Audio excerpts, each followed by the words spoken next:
Hello everyone, আসসালামু আলাইকুম। কেমন আছেন আপনারা সবাই? এখানে আজকে একটা শুক্রবারের ব্লগ শেয়ার করব।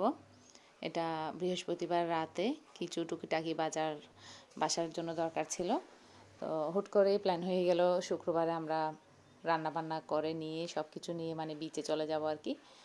তো তাই আর এখানে একটা ভাপা পিঠার হাঁড়ি কিনা হলো। এটা আমার আগেরটা ছিদ্র হয়ে যাওয়া, তো ওটা এখন আর ইউজ করতে পারি না। তো ভাবলাম আর একটা নতুন নিয়ে আসি। আর এবারে একেবারে তিন মুখো একটি মানে হাঁড়ি নিয়েছি। আর এই হাঁড়িটি পরবর্তীতে অন্য কোনো কাজে ব্যবহার করা যাবে, মানে ভাতও রান্না করা যাবে। ঢাকনাটা এভাবে মানে তোলা যায়। আর একটি মোল্ড নিলাম, আমার আগে দুটি আছে, তো ভাবলাম তিনটাতে একসাথে তৈরি করলে পিঠা খুবই তাড়াতাড়ি তৈরি হবে। তো এখন এটা হচ্ছে রাতে বাজার আনার পর এখানে আমি মুরগিটাকে ধুয়ে একটু হাফ ফ্রাই করে নিলাম। কিছু টুকিটাকি কাজ সেরে রাখছি, পরদিন সকালে যেন তাড়াহুড়া না হয়। ডিমটাও সিদ্ধ করে নিলাম। এখন রাতের প্রায় 1টা বাজে, সমস্ত সব কিছু পরিষ্কার করে নিয়ে। আর এটা হচ্ছে খাসির মাংস, এটাকেও কেটে ধুয়ে পরিষ্কার করে রেখে দিলাম। এগুলো মানে সকালে উঠেই জাস্ট আমি তুলে দিতে পারি মতো আর কি। আর এখানে কিছু পেঁয়াজও পরিষ্কার করে নিলাম। এখন এটা পরদিন সকালে, এখন আমি ভাবলাম কিছু একটু অল্প একটু নুডলস তৈরি করে নিই। তো এখানে ডিম, গাজর সব কিছু, পেঁয়াজ, মশলা সব কিছু কেটে নিলাম। আর এখানে পোলাওয়ের জন্য পেঁয়াজ কেটে নিয়েছি। আর এটা সালাদ পেঁয়াজের সাথে খেতে পারি মতো। আর এখানে খাসির জন্য একটু ছোটো আলু আছে, এগুলো ছোটো আলু পরিষ্কার করে নিলাম। সকাল সকাল উঠেই মুরগি আর ডিমটা রান্না করে নিয়েছি, এটা রোস্ট করে নিলাম আর কি। তো এইভাবে করলে খুবই মজার হয় আর বাচ্চারাও খুবই পছন্দ করে, তাই এইভাবেই তৈরি করে নিই আমি। আর এখানে পেঁয়াজ পাতা, কাঁচামরিচ, ধনেপাতা, পেঁয়াজ, টমেটো, শসা দিয়ে সব কিছু মিলিয়ে একটি সালাদ তৈরি করে নিয়েছি। আর এগুলো বক্স করে নিয়েছি, পরবর্তীতে অবশ্য আমি আবার এগুলোকে টিফিনে শিফট করে নিব। তো এখানে আমি খাসির মাংসটাও তুলে দিয়েছি। আসলে খুব সকাল থেকেই রাতে ঘুমাতে ঘুমাতে প্রায় 2টা তো বেজে গিয়েছিল সব কিছু পরিষ্কার করে। আর প্রায় অর্ধেক কাজই বলতে গেলে সেরে রেখেছিলাম। তো এখন সকালে উঠে জাস্ট চুলায় তুলে দিচ্ছি। আর এখানে পেঁয়াজ তৈরির জন্য আমি সমস্ত মশলাপাতি নিয়ে পেঁয়াজটাকেও তৈরি করে নিব। বিকেলে খাওয়ার জন্য আমি পেঁয়াজ নিব আর নুডলস নিব। আর খাবারের জন্য তো আছেই সব কিছু, সাদা পোলাও তৈরি করব, আর মুরগির রোস্ট, খাসির মাংস আর ডিমের কোরমা, এগুলো করে নিয়েছি। তো এভাবে করে নিলে আসলে বিচে গিয়ে খাওয়াটা বাচ্চারা খুবই এনজয় করে, আমি প্রায় সময় করি। তো ভাবলাম আজকেও যেহেতু শুক্রবার, হুট করে আসলে রাতে প্ল্যান হয়ে গেল যে এভাবে আমরা মানে বাইরে গিয়ে খাবো। বাসায় যেটা রান্না করি ওটাকে নিয়ে বাইরে নিয়ে খাওয়া আর কি। এটা একটা পিকনিকের মতো হয়ে যায়, সবার একটু চেঞ্জও হয়, প্রতিদিনের একই একঘেয়েমিটা দূর হয়ে যায় আর কি। তো এখানে আমি পোলাওয়ের জন্য পেঁয়াজটা বসিয়ে দিলাম, এখানে একটু পেঁয়াজের বেরেস্তা তৈরি করে নিচ্ছি। এটা পেঁয়াজের মানে বেরেস্তাটা নিয়ে ফেলে এখানে আমি দারচিনি, তেজপাতা আর পেঁয়াজ দিয়ে এটাকে একটু ভালো করে, তারপর রসুন আদা বাটাও দিব, সব কিছু দিয়ে ভালো করে একটু নেড়ে চেড়ে নিয়ে চালটাকেও ভালো করে আমি একটু এই তেলের মধ্যে একটুখানি পানিটা মানে একেবারে করে নিব আর কি, কী বলে, একটু ঝরিয়ে নিব, ঝরঝরা চালটা ফ্রাই করে নিব। তা এখন এভাবে তৈরি করলে আসলে পোলাওয়ের চালটা আমার খুবই ঝরঝরে হয় আর খুবই মজার হয় এভাবে করলে। এটা আমি অবশ্য একদিনে না, অনেকবার এক্সপেরিমেন্টের পরে আমি চালের এই পানির মেজারমেন্ট আর চালটা আমার সাদা পোলাওটা এভাবে খুবই সুন্দর হয়, এভাবে তৈরি করি আমি। তো এখানে চালের পানি আগে থেকেই গরম করে নিয়েছি আর এখানে বসিয়ে দিলাম লবণ দিয়ে। আর এই পাশে পেঁয়াজুটাও তৈরি হয়ে গিয়েছে, এগুলোকে টিফিনে নিয়ে নিলাম। আর নুডলসটাকেও আমি টিফিনে নিয়ে নিয়েছি, এগুলোকে আমি টিফিন করে নিচ্ছি, একটা একটা কাজ আস্তে আস্তে শেষ করে নিচ্ছি আর কি। আর এইদিকে পোলাওয়ের চালের মধ্যে আমি আবারও এখন দিয়ে দিব, এই তো পোলাও চালটাও দেখে নিচ্ছি। এখানে দিব এখন আমি গুঁড়ো দুধ, গুঁড়ো দুধটা অবশ্যই দেওয়া লাগবে, এটা দিলে একটা মাওয়ার মতো কাজ করে আর খুবই মজার হয় ভাতটা। তো এখানে আমি গুঁড়া দুধটা দিয়ে আর একটুখানি এখানে কাঁচামরিচ, কয়েকটা কাঁচামরিচ ফালি করে দিব। আর কিশমিশ, আলু বোখারা এগুলো সবগুলো দিলে তো আরও বেশি মজা হয়। কিশমিশটা আমি সব সময় দিই, তো আজকে হাতের কাছে ছিল না তাই কিশমিশটা দিইনি, কিন্তু আলু বোখারা, কিশমিশ এই দুইটা জিনিস সাদা পোলাওয়ের মধ্যে সবসময় দিতে হয়, মানে সবসময় দিই আর কি, আমি ভালো লাগে খেতে। তো যাক, আজকে গুঁড়া দুধ আর কাঁচামরিচ আর কেওড়া জলটাও লাস্টে দিয়ে দিব, ঘি দিয়ে কেওড়া জলটাও দিয়ে দিব। তো এখানে আমি এখন ঢাকনা দিয়ে দিচ্ছি, এভাবে করে একটা পরিষ্কার পলি দিয়ে আমি ঢাকনাটা দিয়ে দিই সবসময়। তো এখন এটাকে আমি দমে রেখে দিব আর কি কয়েক মিনিটের জন্য। এটা ততক্ষণে হয়ে যাবে। আর এইদিকে আমি এই সালাদগুলোকে আবার একটা টিফিনে শিফট করে নিলাম। টিফিনে নিয়ে এখানে পেঁয়াজ আর নুডলস, পেঁয়াজু আর নুডলসগুলোকে নিয়ে এবার টিফিনে একে একে আমি রেডি করে নিচ্ছি। এই তো এখানে যে রোস্টটা করেছি ওইটাও নিয়ে নিলাম, ডিমের কোরমা, আর এই তো টিফিন এটা রেডি করে নিয়েছি আর কি। আর ভাত যেটাতে তৈরি করছি, ভাতের ডেকচি এখানে নিয়ে নিলাম এই প্যাকেটে। আর এখানে 2টা বেডশিট, আর এখানে পানির বোতল, আর এই তো টিফিন হচ্ছে 2টা, আর ভাতের ডেকচিটা সহ নিয়ে চলে যাব।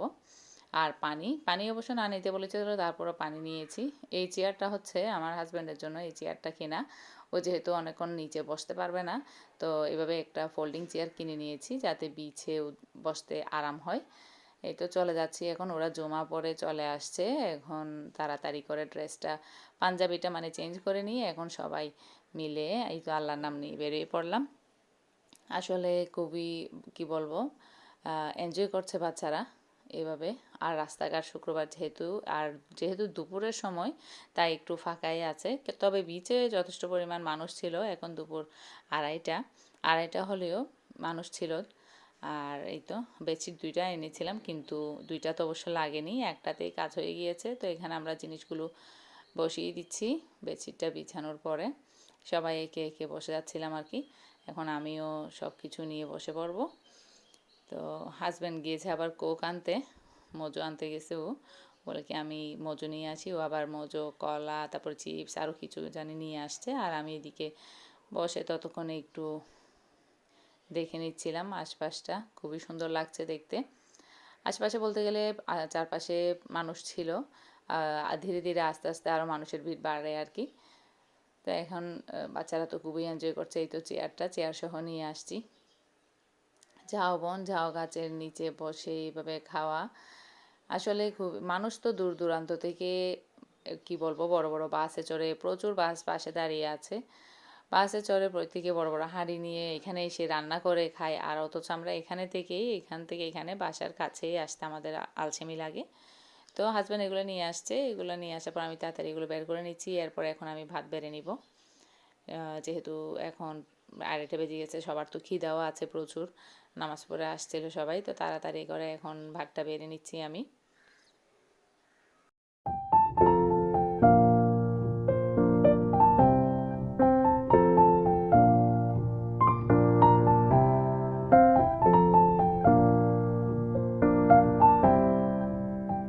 ছোট ছেলেকেও হাত ধুয়ে দিলাম। এখন এখানে টিফিনে কেকে খুলে নিচ্ছি। এখানে গাজর, সালাদ, আর এটা হচ্ছে খাসির মাংস, মুরগির রোস্ট, যা যখন মানে টিফিনে হচ্ছে না তখন এটাকে ভেঙে নিয়ে মানে আমি এভাবে পাশে রেখে দিয়েছিলাম আর কি, যখন টিফিন বন্ধ হচ্ছিল না। তারপর ওই টিফিনই তো ছিল নাস্তা, বিকেলের নাস্তা। তো এখানে ছিল ডিমের কোরমা। এখন সব কিছু নিয়ে আমি শুরুতে আমার হাজব্যান্ডকে 1 প্লেট দিয়ে দিব, তারপর আমরা করে নিব আর কি। এটা হচ্ছে এই তো পোলাওটা, লাস্টে একটু গার্নিশিং করে নিয়েছি সৌন্দর্যের জন্য, উপরে গাজর দিয়ে আর বেরেস্তা দিয়ে। তো এখন আমি একে একে সবাইকে ভাতটা বেড়ে দিব।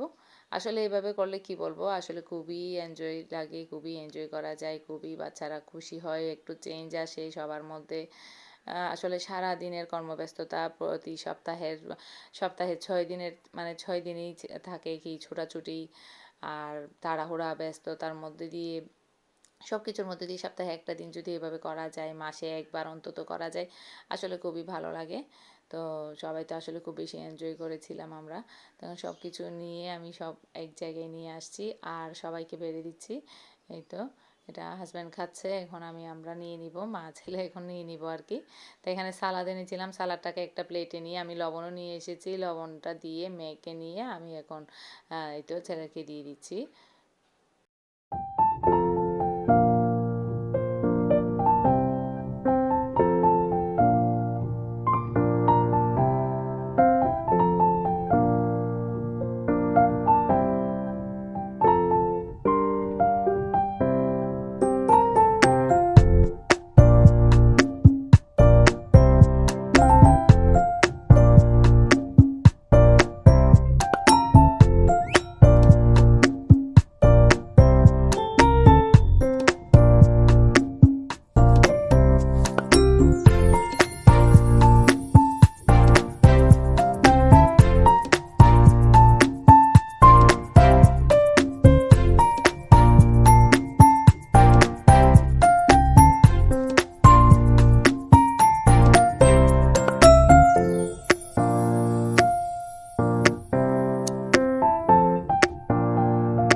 খেয়ে দিয়ে বসে অনেক এনজয় করলাম। এখন এখানে পেঁয়াজু আর নুডলসগুলোকেও এই তো এখন বিকেলে আমরা খাবো আর কি।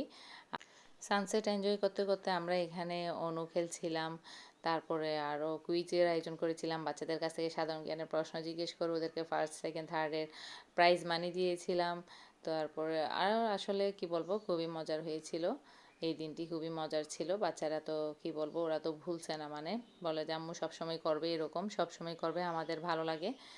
তো এই আর কি, আজকের ব্লগটি ছিল এ পর্যন্তই। কেমন লেগেছে অবশ্যই জানাবেন। আল্লাহ হাফেজ।